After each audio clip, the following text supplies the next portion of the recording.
노잼이에요. 그래서 쉽게 접하게 되고 쉽게 더 많이 피게 되고 망해버립니다. 왜 규제 안 하는 거예요? 아 이건 배가 좀 산으로 가는 것 같다. 사진 찍고 춤도 추고 노는 건 뭐든지 좋아요. 빨리 어린이집에서 친구들이랑 여행 가고 싶어요. 저는 담배는 피지 않아요. 담배 안 펴요. 담배는 노답, 나는 노담. 보건복지부. 안녕하세요. 솔까말로 다시 돌아온 최재욱입니다. 작년 금연광고 솔까말 봤던 흡연자를 그 당시에는 마치 그 인형 꼭두각시처럼 이렇게 표현하면서 마치 그 담배에 조종당하는 그런 아주 부정적인 모습으로 나타났던 이 금연 광고와 비교하면 요즘 하는 금연 광고는 정말 이 금연 광고가 맞나 생각할 정도로 굉장히 이 컨셉이 바뀌었네요. 특히 금연 이번 광고에서 청소년들 대상으로 특히 비흡연자인 청소년 대상으로 흡연 예방을 이야기하기 시작했다는 점에서 보건당국에 굉장히 칭찬하고 싶을 정도로 박수를 해주고 싶습니다. 근데 예상외로 청소년들에게 아직 이 부분이 효과적으로 작동이 안 되는 것 같아요. 통계로 뭐 그런 얘기도 좀 이따 나눌 겁니다만 어떤가요, 교수님? 그 청소년들 얘기하는 것처럼 노잼이에요. 좀 너무 지루하고 내용 자체가 전달하고자 하는 메시지 자체가 좀 애매모호하다라는 생각이 좀 듭니다. 청소년들이 왜 담배를 시작하는지 또 얼마나 담배를 피는지 그리고 담배를 피는 거에 대해서 어떤 이미지를 갖게 되는지 이런 부분에 대한 메시지는 거의 없어요. 실제로 리얼미터 조사를 보게 되면 62.7%가 가양담배로 흡연을 시작했고 그 89.6%가 캡슐 담배를 이용한다는 얘기가 있습니다. 이런 상황을 놓고 보면 가양담배, 캡슐 담배에 대한 규제가 좀 더 강화돼야 되는 거 아닌가 이런 생각이 좀 듭니다. 이 캡슐 담배라는 게 보통은 담배가 있으면 이렇게 필터가 있지 않습니까? 이 필터 안에 캡슐이 들어있고요. 어떻게 생겼냐면 보이세요? 예. 그 동그스름하고 그 녹색으로 되어 있는 네네. 그게 캡슐인가 보죠? 네, 맞습니다. 캡슐 안에 이제 제품에 따라서 박하 성분도 있고, 뭐 꽃 성분도 있고, 뭐 여러 성분이 있나 봐요.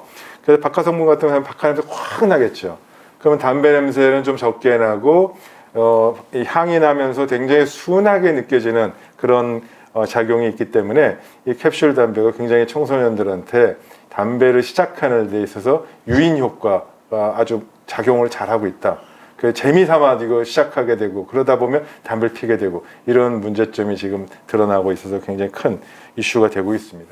그 유해성은 어떤가요? 캡슐이 들어있다고 해서 더 많이 유해하거나 그렇다는 얘기는 없나요? 있죠. 그래서 실제로 그래요? 2017년도 질병관리본부가 이 캡슐 안에 들어있는 유해화물질 성분이 뭔지 조사를 대학에 연구를 의뢰해서 조사 결과 나왔는데 86종의 유해화물질이 여기 들어있구나 라는 확인이 됐습니다. 그러니까 이거는 아시다시피 기존의 담배에 있는 유해 성분에 더하기 해서 캡슐에 86종이 더 추가로 지금 사람한테 노출되는 거니까 절대로 일반 담배에 비해서 더 이게 안전하다고 볼 수 없겠죠. 오히려 더 위험하다고 보는 거고요.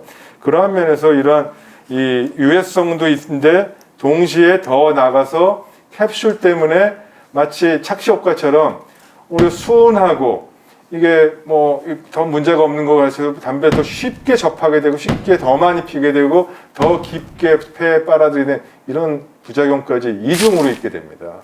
정부도 2019년도에 발표한 금연 종합대책에서 가양담배를 규제하겠다고 발표했는데 아직까지도 구체적인 규제라든지 이런 부분이 안 나왔습니다. 근데 거기서 더 나가서 통계도 좀 약간 문제가 있지 않나요? 전체적으로 보면 3.8% 담배 소비량이 늘었고요.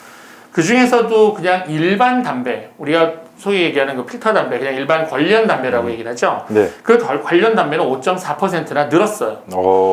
관련형 전자담배는 6.6% 줄어들었습니다. 그러니까 이 결국 담배의 판매량에 영향을 미치는 거는 일반 관련형 담배지 전자담배는 아니지 않나 이런 생각도 좀 들어요. 네, 맞습니다. 그 점이 좀 심각하다고 보이는 지점이기도 하고요. 예. 특히 액상형 전자담배는 정말 판매량이 의미 없을 정도로 아예 영업점 자체가 폐쇄할 정도로 급감했죠. 그렇죠? 예, 맞습니다. 더 해로운 일반 관료담배에 대한 규제는 온데간데가 없어요. 오히려 이제 그런 부분들은 안 하고 있고 지금 액상형 전자담배의 현재 세금이 미국 코네티컷주보다 지금 3배 반이 높은 상태인데 지금 현재 정부에서는 이거를 7배 이상으로 높이겠다라는 겁니다. 너무 비상식적이고요. 이렇게 되면은 니코틴 액상 1ml에 붙는 세금이 3,598원이 됩니다. 이게 아마 잘 이해가 안 되실 거예요. 예. 담배 같은 경우에 저희가 한 보루라고 하지 않습니까? 네. 10갑을 얘기하는데 예. 이랬을 때 소비자 가격이 45,000원 정도 수준입니다. 저희 액상 같은 경우가 1ml에 3,598원이다 보니까 요게 이제 30ml 액상이고 이게 보통 일주일 정도 사용을 하거든요. 자, 요게 세금만 10만 원이 넘어갑니다. 그러면 판매 가격이랑 합치면 14만 원, 15만 원대가 돼버려요. 누가 사용을 하게 되겠습니까? 지금 이 세율 부분이 정부의 의도대로 이렇게 인상안이 통과가 되면 거의 반년 안에 시장은 100% 다 고사가 됩니다. 그냥 망해버립니다. 액상에 전자담배 파는 영세 소상공인 입장은 정말 어려운 상황이네요. 지금 전자담배 피시는 분들이 특히 액상에 전자담배가 피시는 분들이 오히려 거의 없어지고 오히려 그분들이 일반형 관련 담배로 일반 담배로 다시 돌아가서 일반 담배 소비량도 늘고 그리고 강화됐다는 거는 이건 배가 좀 산으로 가는 것 같다. 이건 좀 이상하다. 이 부분에 대해서 분명 문제점을 지적하고 국민 여러분께 정확하게 말씀드려야 될 것 같긴 합니다. 예, 실제로 좀 국회에서 다뤄지고 있는 것들은 더 문제입니다. 지금 현재 이 액상용 전자담배 관련해서 총 12개의 법안이 발의가 돼 있어요. 전자담배 전용기기 판촉 행위 금지. 이거는 지금 이런 전용기기도 할인 판매를 못 한다는 얘기고요. 전자담배 전용기기에 경고 그림을 부착한다는 얘기인데요. 예를 들면 이런 액상에도 이렇게 그림들이 좀 붙어 있고요. 또 실제 이런 담배에도 지금 이런 혐오 그림, 경고 그림들이 좀 붙어 있습니다. 그런데 이거를 이런 기기들 하나하나에도 다 붙인다는 얘기예요. 이런 식으로. 이거를 가지고 들고 다니라는 거죠. 구입을 할 때 한번 경고를 느끼고 조심하는 수준인 것이지 계속 가지고 다닌다는 거에 이걸 붙이라는 거는 만약 이걸 이제 술의 경우를 예를 들면 술에도 이런 뭐 과도한 음주는 뭐 임산부에게 해롭고 뭐 이런 얘기들이 있잖아요. 네네. 그러니까 이런 부분들을 술병에 붙이는데 만약에 지금 같은 그런 논리라면 그런 맥락이라면 술병에도 붙이고 이 술 잔에도 붙이고 네, 맞습니다. 담배에 대한 유해식품 규제를 유해물 규제를 그런 방향에서 한다고 하면 같이 취급되는 술에 대해서는 그럼 어떻게 할 건지 좀 고민스럽긴 합니다. 이거 일반 판매로 걷어들이는 담배세가 그 전체 담배세의 이제 90%가 되다 보니까 그래서 그런 거 아닐까요? 정말 그거 외로는 뭐 저희는 상상이 되질 않습니다. 그러니까 이제 사실은 이런 담배세에 관련돼 있는 부분은 어느 그 담배 어떤 종류의 담배가 세금을 더 많이 걷어들이느냐 이거를 만약에 정부가 염두에 두고 그 세금을 많이 걷어들이는 쪽에는 규제를 약하게 가져가고 세금이 적게 거치는 쪽에서는 세율을 높이고 그리고 그걸 하기 위해서 규제를 강화하고 이런 식의 규제 방식은 너무 이현령 비현령 방식이 아닌가 또 주먹 부식이 아닌가라는 생각이 듭니다. 꼭 그렇게 나쁜 의도라고 생각하지는 하고 싶지는 않습니다만 그냥 웃어야 되는 상황 같으네요. 금연 싫으면 죽을래? 약간 이렇게 겁주기식의 이런 정책은 더 이상 있어서는 안 되겠고요. 영국만 하더라도요. 이 액상의 전자담배를 니코틴 껌이나 니코틴 패치처럼 보건소에서 공식적으로 이 금연 정책의 보조제로 정부가 인정해서 나눠줍니다.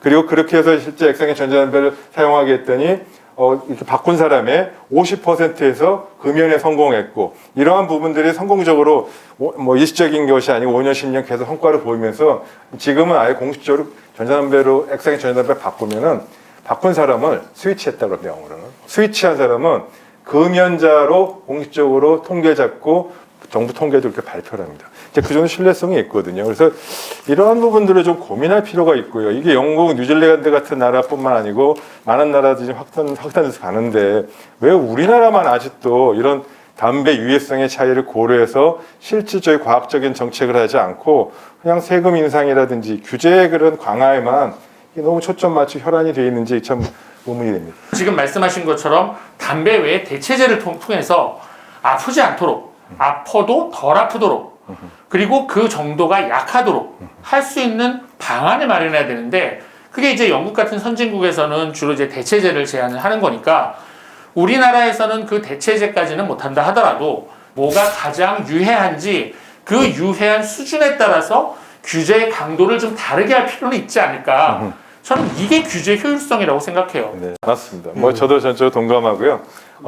막연하게 비난해서 그리고 막연하게 이 부분을 잘못했다고 지적질만 해서는 결코 사람들의 생각은 바뀌지 않는다는 점에서 동감하고, 바로 그러한 점이 건강 위해 감축이라는 그런 학문적인 토대와 그런 공중보건 프로그램이 이미 전 세계적으로 이제 확산이 되고 있습니다. 즉, 건강 유해성 평가에 따라서 뭐가 더 위험한지, 뭐가 덜 위험한지 제품별로 검토하고 그에 따라 단계적 위해 감축을 통한 사람들의 행동 변화, 즉 금연을 일으키는 이런 위해 감축을 재빨리 좀 도입하는 것이 필요하다고 생각합니다. 이런 가양 담배, 권열 담배 중에 가양 담배, 이거를 규제를 해야 되는 건데 이거는 지금 전혀 규제가 안 돼 있어요. 오히려 다른 덜 유해한 담배 쪽을 계속 옥죄는 모양새거든요. 왜 규제 안 하는 거예요?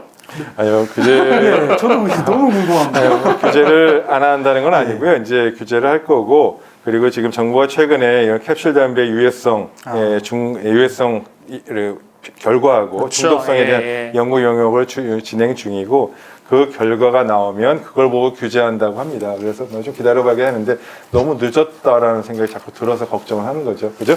네. 예. 홍익 교수님, 홍 교수님은 비흡연가시잖아요.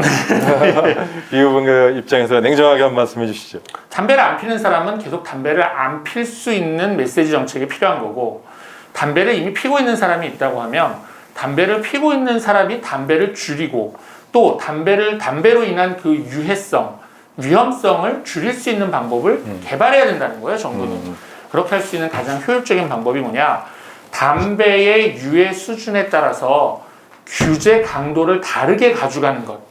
이것이 이 문제를 해결하는 어떤 지름길이 아닐까, 이렇게 생각이 듭니다. 비과학적인 부분으로는 막 이렇게 국민들에게 얘기를 하면서 과학적인 결론이 난 부분은 오히려 규제를 안 하고 있단 말이죠. 진정한 국민을 생각하는 정부라면 조금 덜 해로운 쪽으로 이동시키는 이런 부분에 대해서 더욱더 신중하게 생각을 해야 된다고 생각합니다. 네, 알겠습니다. 네, 오늘 우리가 토론한 답답한 마음이 조금이라도 정부 정책에 반영되길 바라면서 다시 돌아온 속간을 마치고자 합니다. 솔까말 그보다 더 중요한 것도 있죠. 우리 코로나19 모든 국민 여러분 다 건강하게 물리칠 수 있도록 여러분 모두 같이 파이팅합시다. 파이팅! 네. 화이팅!